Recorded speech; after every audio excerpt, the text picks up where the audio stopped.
چنانچہ آج آپ دیکھ لیں فالتو لاکھوں روپیہ لگ جائے گا، لیکن کسی بیوہ کے گھر ایک سیر آٹا دینا، کسی یتیم کے سر پہ ہاتھ پھیرتا ہوا امیر آدمی شرماتا ہے کبھی میرے ہاتھ کی ہتھیلی نہ گھس جائے۔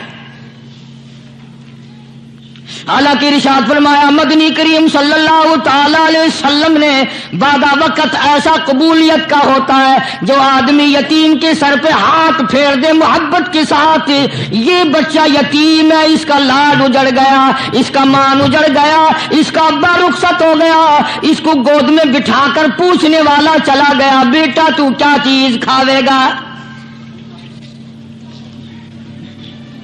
حضور کریم صلی اللہ تعالی علیہ وسلم نے فرمایا جب یتیم کے سر پہ آدمی محبت کے ساتھ شفقت کے ساتھ ہاتھ پھیرتا ہے، اللہ پاک یوں فرماتا ہے مجھے اپنی کبریائی کی قسم جتنے بال اس کے ہاتھ کے نیچے آ جاتے ہیں اتنی نیکیاں ہاتھ پھیرنے والے کے نام اعمال میں لکھ دی جاتی ہے۔ السلام علیکم ورحمۃ اللہ وبرکاتہ۔ امید ہے کہ آپ سبھی حضرات خیر و عافیت سے ہوں گے۔ پیارے دوستو، آج ہم پھر سے حضرت قاری حنیف ملتانی رحمۃ اللہ علیہ کا ایک ایسا بیان لے کر حاضر خدمت ہے جس کا عنوان ہے کہ کسی مظلوم کی بد دعا نہ لیجیے۔ چلو چلتے ہیں بیان کی طرف۔ حدیث میں آتا ہے، ارشاد ہے مدنی کریم صلی اللہ علیہ وسلم کا کہ بعض لوگ اللہ کی زمین پہ چلتے ہیں، بعض لوگ اللہ کی زمین پہ چلتے ہیں اور زمین اللہ سے یہ اجازت مانگتی ہے پروردگار اگر اجازت ہو میں اس کو نگل جاؤں، میں نہیں چاہتی کہ اس کے منحوس قدم مجھ پہ پڑتے رہیں، اجازت ملے میں اس کو لقمہ بنا کر کے نگل جاؤں، اس کو زمین کی تہ میں لے آؤں۔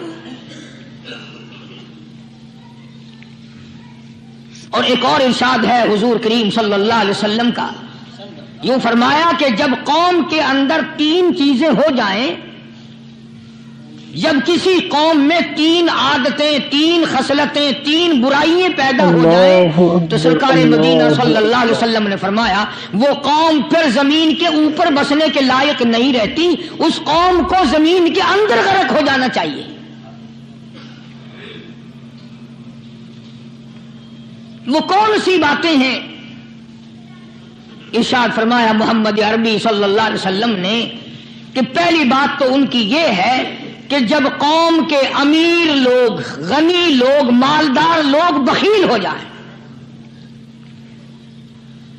اللہ تعالیٰ نے جو ان کو سرمایہ دیا ہے، رب العالمین نے جو ان کو پیسہ اور دولت دی ہے، اس میں کسی غریب کا وہ حصہ ہی نہ رکھیں۔ چنانچہ آج آپ دیکھ لیں فالتو لاکھوں روپیہ لگ جائے گا، لیکن کسی بیوہ کے گھر ایک سیر آٹا دینا، کسی یتیم کے سر پہ ہاتھ پھیرتا ہوا امیر آدمی شرماتا ہے کبھی میرے ہاتھ کی ہتھیلی نہ گھس جائے۔ حالانکہ ارشاد فرمایا مدنی کریم صلی اللہ تعالی علیہ وسلم نے بعد وقت ایسا قبولیت کا ہوتا ہے جو آدمی یتیم کے سر پہ ہاتھ پھیر دے محبت کے ساتھ، یہ بچہ یتیم ہے، اس کا لاڈ اجڑ گیا، اس کا مان اجڑ گیا، اس کا ابا رخصت ہو گیا، اس کو گود میں بٹھا کر پوچھنے والا چلا گیا بیٹا تو کیا چیز کھاوے گا؟ حضور کریم صلی اللہ تعالی علیہ وسلم نے فرمایا جب یتیم کے سر پہ آدمی محبت کے ساتھ شفقت کے ساتھ ہاتھ پھیرتا ہے، اللہ پاک یوں فرماتا ہے مجھے اپنی کبریائی کی قسم جتنے بال اس کے ہاتھ کے نیچے آ جاتے ہیں اتنی نیکیاں ہاتھ پھیرنے والے کے نام اعمال میں لکھ دی جاتی ہے۔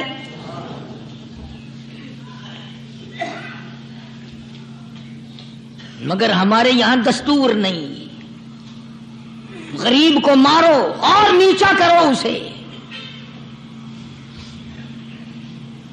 جناب مدنی کریم صلی اللہ تعالی علیہ وسلم تشریف لے جا رہے ہیں، راستے میں کچھ بچوں کو کھیلتے ہوئے آپ نے دیکھ لیا،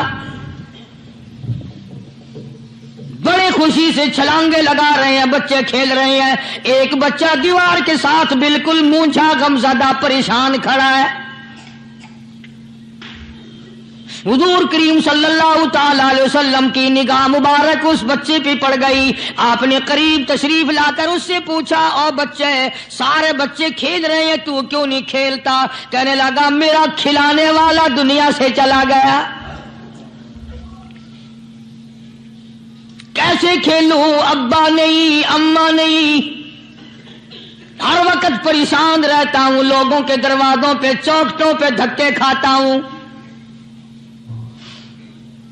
آپ مدنی کریم صلی اللہ تعالی علیہ وسلم نے رحمت والے ہاتھ سے اس یتیم کی انگلی پکڑی اور اپنے ساتھ پیار کرتے ہوئے تشریف لے آئے. فرمایا جناب عائشہ صدیقہ رضی اللہ تعالی عنہا سے، اللہ والی، آج اللہ پاک نے تجھے بڑی غنیمت بخشی ہے، بڑی دولت دی ہے، عید کا دن ہے، میں عید کی نماز کے لیے جا رہا تھا، بچے سارے خوشیاں منا رہے تھے، یہ بچہ دیکھا میں نے بڑا غم زدہ کھڑا تھا، بڑا پریشان کھڑا تھا.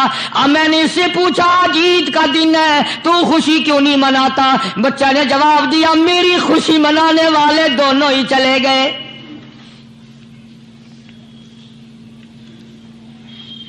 آج اللہ نے یہ موقع بخشا ہے، اسے نہلا دھلا، اس کو نئے کپڑے پہنا.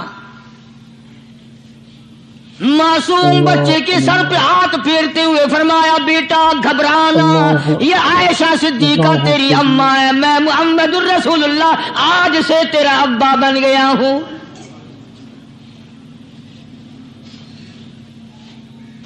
نہلایا دھلایا، کھلایا پلایا، ہنسایا، اسے بلایا ساتھ لے کر. جب حضور کریم صلی اللہ تعالی علیہ وسلم ان بچوں کے پاس سے پھر گزرے جو پہلے کھیل رہے تھے، اس زمانے کے تو بچے بھی سمجھدار تھے، آج تو چٹی داڑھی والوں کو سمجھ نہیں ہے. قبر بالکل کنارے، قبر کے کنارے پہ کھڑے ہیں پھر بھی سمجھ نہیں. کسی کو حسد نے مارا، کسی کو تکبر نے مارا، کسی کو دولت کی بیماری نے مارا، اسی کو مجذوب کہتا ہے. نفس اور شیطان خنجر در بغل.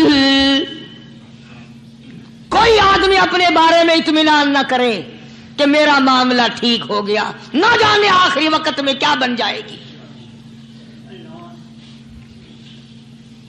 ایک اللہ والے کا انتقال ہونے لگا، آخری وقت ہے. خاندان اس اللہ والے کا چاروں طرف بیٹھا ہوا ہے، مریدین بیٹھے ہوئے ہیں، اللہ والے کے چاروں طرف حلقہ بیٹھا ہوا، آخری وقت ہے. عربی زبان میں جس کا ترجمہ یہ ہے، اس کی زبان سے ایک بات نکلتی ہے، ابھی نہیں، ابھی نہیں، ابھی نہیں، ابھی نہیں، ابھی نہیں. مرنے کے بعد کسی نے خواب میں دیکھا تو پوچھا حضرت جی دنیا درود شریف پڑھتی ہے، مرتے وقت کلمہ پڑھتے ہیں، اللہ اللہ کرتے ہیں، یہ آپ ابھی نہیں ابھی نہیں کیا فرما رہے تھے؟ تو یوں فرمایا تمہیں کیا معلوم ہے، شیطان میرے سامنے کھڑا تھا اور کہتا تھا میں نے دنیا کو پھنسایا، دنیا کو ورغلایا، دنیا کو بہکایا، تو میرے پھندے سے پھنس گیا، تیرے علم نے، تیری نیکی نے بچا لیا. تو میں کہتا تھا ظالم ابھی تو سانس آ رہی ہے، نہ جانے کیا بنے گی، ابھی نہیں، ابھی نہیں، ابھی نہیں.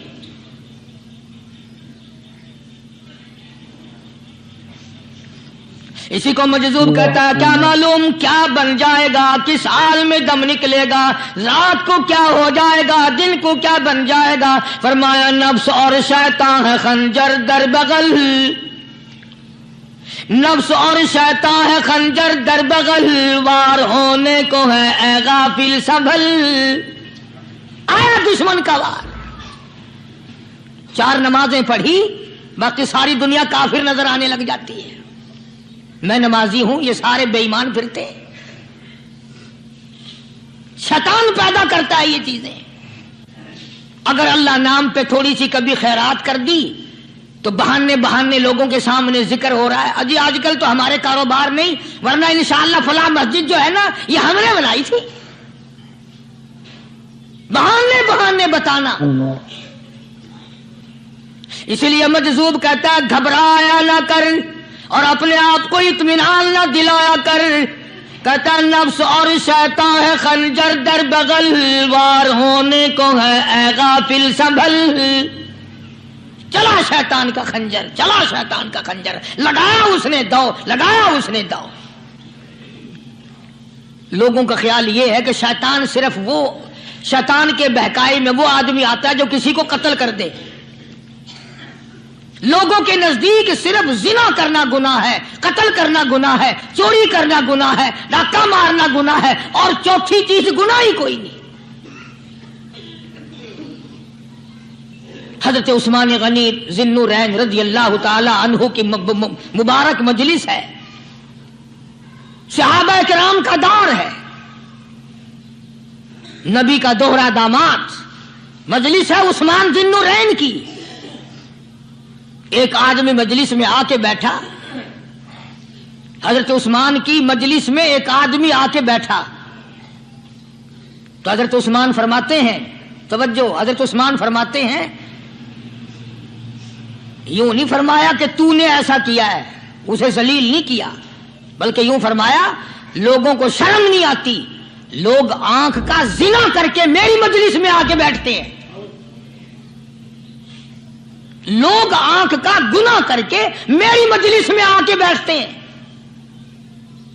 تو دور تھا نا صحابہ کرام کا، فوراً چوٹ کی کسی نے کہ نبی کے بعد وحی آنی شروع ہو گئی۔ یعنی آپ کو کیسے پتا چل گیا کہ کوئی آدمی غلط نگاہ ڈال کے آیا؟ اس کی رستے میں نظر کہیں غلط پڑی تھی آنے والے کی، آپ کو کیسے پتا چلا؟ یعنی بات کرنے والے کو بھی دیکھو اور پھر چوٹ کرنے والے کو بھی دیکھو۔ تو حضرت عثمان رضی اللہ تعالیٰ عنہ نے فرمایا، بھائی پاک مجلس میں اگر ایک تولا بھی کوئی پخانہ لے کر آ جائے تو بدبو تو آ ہی جائے گی نا۔ صحابہ کی پاک مجلس میں اگر کوئی آنکھ کا زنا بھی کر کے آیا، فرمایا مجلس کے اندر بدبو پھیل گئی۔ تو اللہ والوں کی مجلس ہے اور اللہ والوں کی رفاقت ایک بہت بڑی چیز تھی، کبھی لوگ حاصل کیا کرتے تھے، اب تو ہر آدمی پیر ہے، ہر آدمی لیڈر ہے، ہر آدمی چودھری ہے، ہر آدمی بڑا بنا ہوا ہے، چھوٹا ہم میں کوئی ہے ہی نہیں۔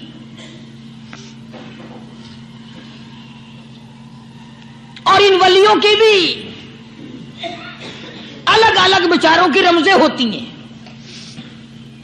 علماء کرام نے لکھا ہے، حضرت خواجہ باقی باللہ رحمت اللہ علیہ دلی میں مزار ہے، بہت بڑے بزرگ گزرے ہیں۔ دیکھو میں ذکر خیر کر رہا ہوں نا، کئی لوگ تمہیں نکلتے ہوئے ٹانگے والے، گھوڑے والے، رکشے والے کہتے ہیں قاری علی ولیوں کو نہیں مانتا۔ میں یہ ذکر خیر ولیوں ہی کا تو کر رہا ہوں۔ بات صرف اتنی ہے، تمہیں اچھی لگے یہ بری لگے، میں ننگوں کو نہیں مانتا۔ میرے نزدیک ولی وہ ہے جس کی رگ رس سے، نس نس سے، خون کے قطرے قطرے سے، ہر ادا سے، ہر سنت سے، ہر طریقے سے محمد عربی صلی اللہ علیہ وسلم کی سنت زندہ ہوتا ہو۔ میں اس کو ولی نہیں مانتا جو کپڑوں سے ننگا پھرتا ہو۔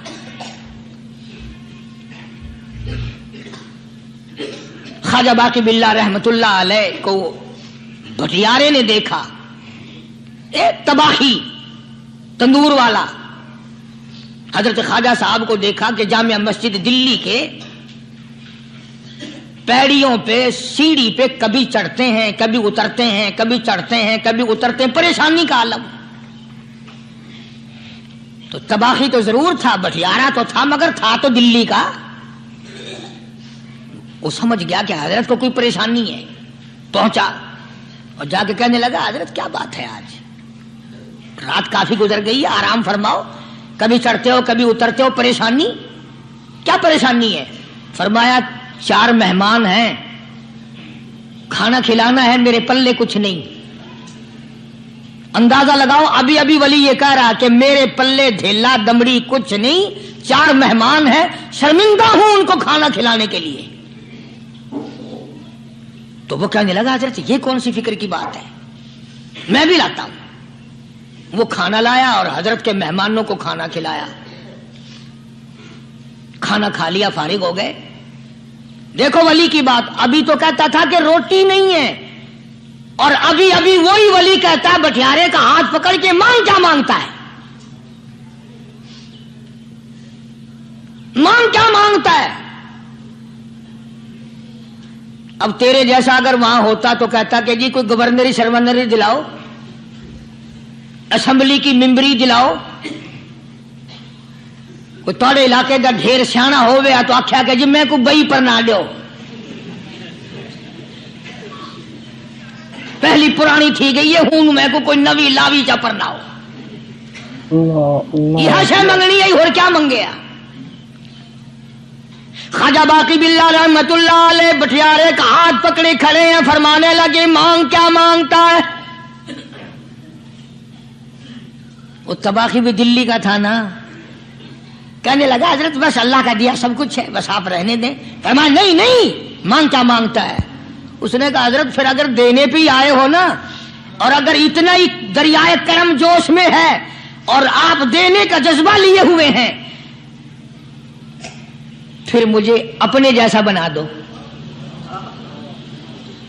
اپنے جیسا بنا دو کیا مانگا ہے مجھے اپنے جیسا بنا دو فرمایا نہیں برداشت کر سکے گا کہنے لگا پھر پوچھتے کیوں ہو کیا مانگتا ہے جب دینا ہی کچھ نہیں تو پوچھتے کیوں ہو اگر دینے پہ آئے ہو اپنے جیسا بنا دو یوں لکھا ہے کہ خواجہ باقی باللہ نے اس بٹیارے کو اپنے سینے سے لگا کر کے تھوڑا سا دبایا تھا پٹاخ کر کے روح نکل گئی بٹیارے کی بلا جو تجلیات خدا بندی بتدریج آہستہ آہستہ سینے میں آئے تھے ان کا کرنٹ وہ یکدم برداشت کیسے کرتا میرا عرض کرنے کا مقصد یہی ہے کہ ہم لوگ اپنے آپ کو کب سنبھالیں گے اور وہ کون سا وقت آئے گا کہ ہم اس بات کے قائل ہوں گے اور تسلیم کریں گے کہ جو کرتا ہے خدا کرتا ہے بندہ کچھ نہیں کر سکتا. آپ کو یہ بیان اچھا لگا ویڈیو کو لائک اور شیئر ضرور کر دینا. جزاک اللہ.